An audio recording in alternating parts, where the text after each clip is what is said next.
बहनों और भाइयों, एक वर्ष पहले मैंने आपको यहाँ से संबोधित किया था।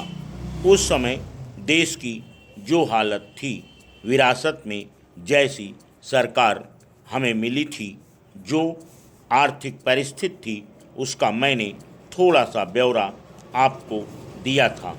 एक वर्ष हुआ, उसी परिस्थिति में, उसी संघर्ष में, उसी प्रयास में हम लगे हैं। और यह कहते हुए मुझे खुशी हो रही है, काफ़ी भिन्न है पिछले वर्ष की परिस्थितियों से। देश में एक स्थिरता का चित्र आपके सामने नज़र आता है। पिछले वर्ष स्थिरता के बारे में कुछ प्रश्न चिन्ह थे, इसमें कोई संदेह नहीं है। लेकिन आज देश के भीतर या बाहर साबित हुआ है, और जो भी हमारा कार्यक्रम आर्थिक सुधार का और सामाजिक सामंजस्य का बनाए रखने का हमने उठाया था, आगे बढ़ा है। यह यशस्वी हुआ है। हालांकि उसमें बहुत कुछ आगे करना बाकी है। मैंने पिछले साल सरकार की तरफ से एक नया तरीका अपनाया था, सहमति का। मैं आज भी सोचता हूँ कि वही तरीका हमारे देश के लिए ठीक है, क्योंकि जितनी समस्याएं देश की हैं, वह दलगत समस्याएं नहीं हैं। दलों से परे, दलों से ऊंचे और सारे देश की समस्याएं हैं। समूचे देश की, तो फिर उन्हें उसी प्रकार हल करना चाहिए। सभी दलों से, सभी वर्गों से, सभी सदस्यों से बात करके और सबसे विचार विमर्श करके ही इनको हल किया जा सकता है।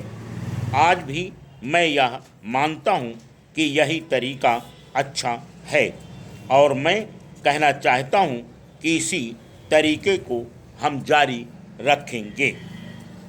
जहाँ तक कि आर्थिक व्यवस्था का सवाल है, काफ़ी सफलता हमें इस दिशा में हुई है। पिछले साल जो हमारी परेशानी थी, वो आप जानते ही हैं। यहाँ तक कि हमें सोना भी गिरवी रखना पड़ता था। 1000 करोड़ से ज़्यादा हमारे पास विदेशी मुद्रा नहीं थी। शायद एक सप्ताह के अंदर हम बाकीदार बन जाते और हमारी साख एकदम राख में मिल जाती।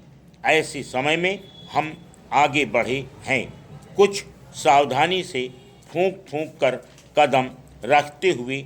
और आज मुझे यह कहते हुए बड़ी खुशी हो रही है कि हमारी विदेशी मुद्रा 17,000 करोड़ तक पहुंच गई है, और बाहर से किसी भी चीज़ के आयात करने में जिसकी हमें आवश्यकता है, आज किसी प्रकार की परेशानी नहीं है।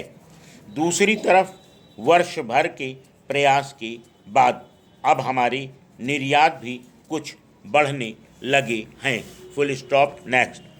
बहनों और भाइयों, बाहर से जो अपने यहाँ औद्योगिकरण के लिए पूंजी लगवाने की हम कोशिश कर रहे थे, उसमें भी सफलता मिली है। कोई 3,000 करोड़ से अधिक आज तक संकल्प हमारे पास आ चुके हैं। थोड़ा समय लगेगा ये पूंजी लगाने में, लेकिन ये बहुत बड़ी रकम, और ये केवल रकम के दृष्टिकोण से नहीं, बल्कि प्रौद्योगिकी के दृष्टिकोण से भी बहुत महत्वपूर्ण है। और इसके साथ साथ जो हमारी देसी पूंजी है, यहाँ के उद्योगपतियों की, वह भी काफ़ी बड़े पैमाने पर लगने वाली है। उनके जो आवेदन हमारे पास आ चुके हैं और उनके हिसाब से लगता है कि कोई 35-40 हजार करोड़ रुपए तक पूंजी यहाँ देसी पूंजी लगने वाली है, जिससे औद्योगिकरण को और आगे तरक्की मिलेगी और उसे आगे बढ़ाया जाएगा।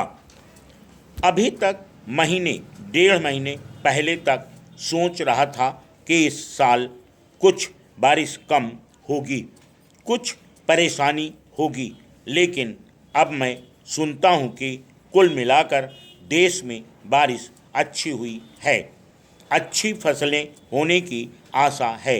इसलिए इस बात की आशा हम करें कि एक आम खुशहाली देश में रहेगी और परेशानी से हम मुक्त हो जाएंगे। जो परेशानी आ जाती है जब बारिश कम हो जाती है, सूखा पड़ता है, परेशानी बहुत ज़्यादा हो जाती है, ये आप जानते हैं। अब मैं एक दो ऐसी बातें आपके सामने रखना चाहता हूँ जो हमारी नीति से संबंधित हैं और मैं सोचता हूँ कि उन्हें पूरी तरह से समझ लेना चाहिए।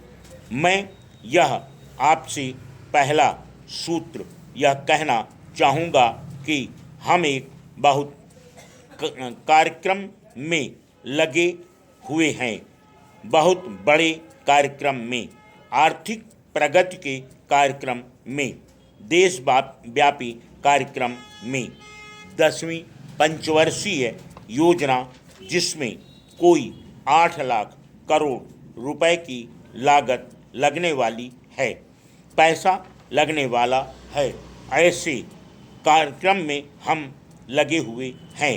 जब इतने बड़े कार्यक्रम में हम लगे हुए हैं तो ये परमावश्यक है कि हमारा ध्यान एक तरफ रहना चाहिए, उस पर केंद्रित होना चाहिए। उस कार्यक्रम पर इधर उधर हमारा ध्यान नहीं जाना चाहिए। हो सकता है कि इस ध्यान को इधर उधर हटाने के लिए कुछ व्यवधान आएंगे, कुछ बाधाएं आएंगी, कुछ को लाया जाएगा जानबूझकर या कुछ परिस्थिति में आएगा, लेकिन उन छोटी मोटी समस्याओं को हम हल कर अवश्य लेंगे। Full stop.